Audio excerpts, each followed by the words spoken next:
Well, hello everyone. Good morning, good afternoon, good evening, wherever you are in the world. My name is Jason Levine, and it is very nice to see you here today on the Friday Masterclass, where today we're going to be looking at Adobe Stock and how you can use Adobe Stock in Premiere and After Effects.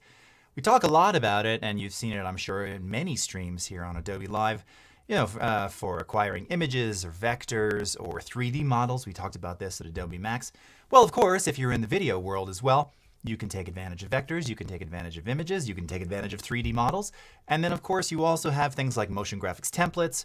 You have audio, which is awesome with the audio find similar. We're used to find similar with imagery, but we have the same for audio files. We're going to take a look and listen at some of that.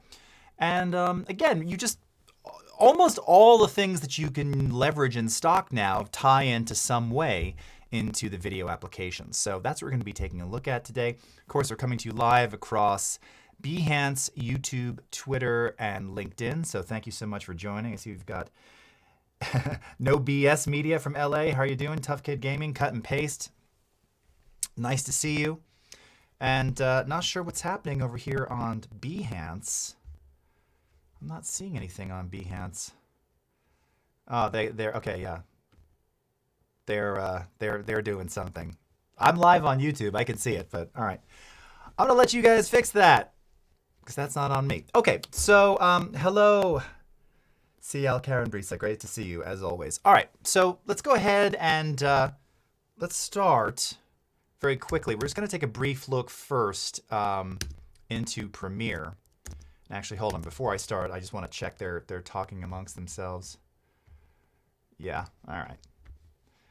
They're going to have to talk amongst themselves. Okay, let's go ahead and switch over here.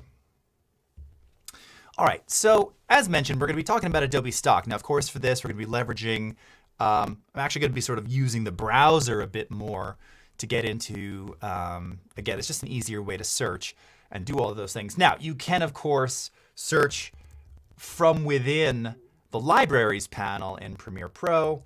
Of course, you have searchability, for things like motion graphics templates within the Essential Graphics in Premiere. And similarly, when you're talking about audio, you have Essential Sound here. But I don't want to discount the sort of validity and usefulness of the browser component to Adobe Stock. Again, really useful, super helpful. And it just gives you a bigger, broader picture and sort of more details about all the stuff that you might be licensing, etc.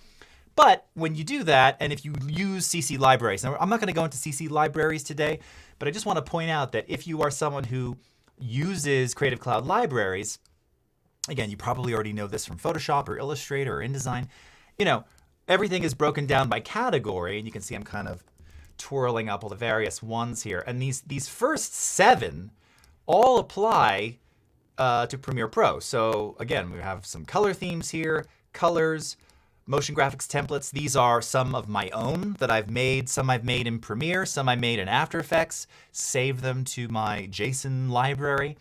Audio files. Now again, this is going to be a combination of files licensed from Adobe Stock as well as your own audio files. And you can do this using the Adobe Capture CC app, which I've showcased here a bunch of times. It is, without a doubt, maybe as of late, maybe second to Lightroom Mobile, because I have been using that a lot, especially with some of the new masking stuff. It's just kicks, so it's awesome.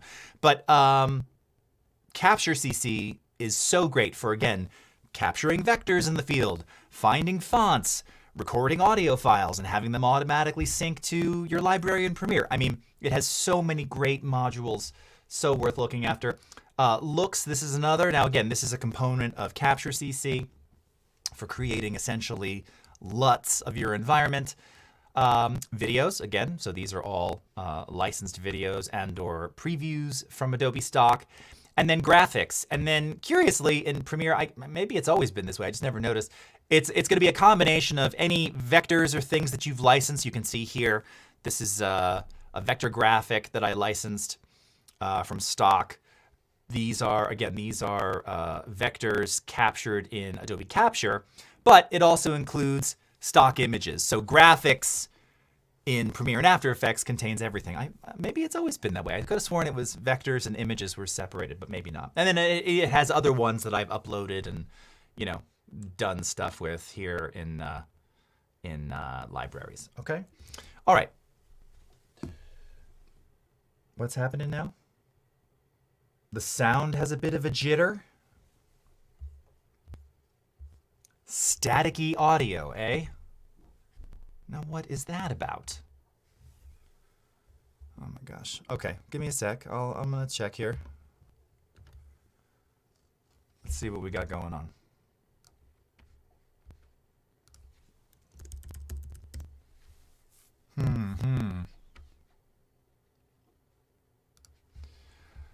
Let's see. Okay, everything is synced there.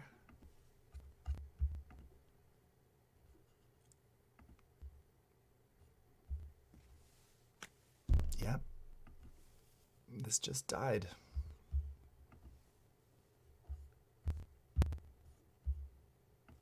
Oh, you're kidding me.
Okay, how about now? Before we throw everything out the door. Bueller? Anyone? Bueller?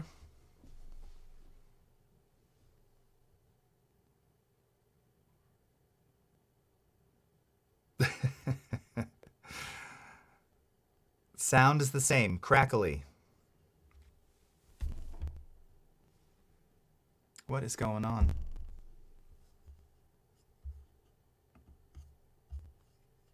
I got nothing. No reason for that. Okay. All right, I'm going to try one thing. So here's what I'm going to do. If you're watching on LinkedIn or my YouTube or Twitter, I'm going to kill that broadcast, and I'm just going to go directly to behance.net/Adobe Live. So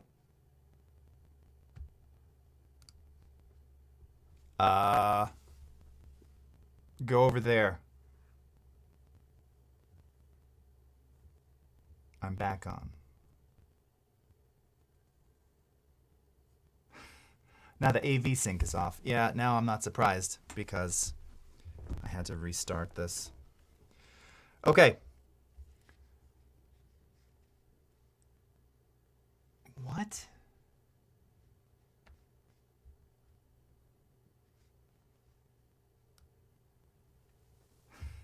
Now the AV sync is off. Yeah, now, oh, this is garbage. Okay. Let's try moving over to Adobe Live, all right? All right, everybody. Sorry, not sure what's happening here, but you know, after 1,000-something streams, sure, there's going to be the last week or two of streaming is going to be, you know, chaotic. Okay, see you over at behance.net/Adobe Live.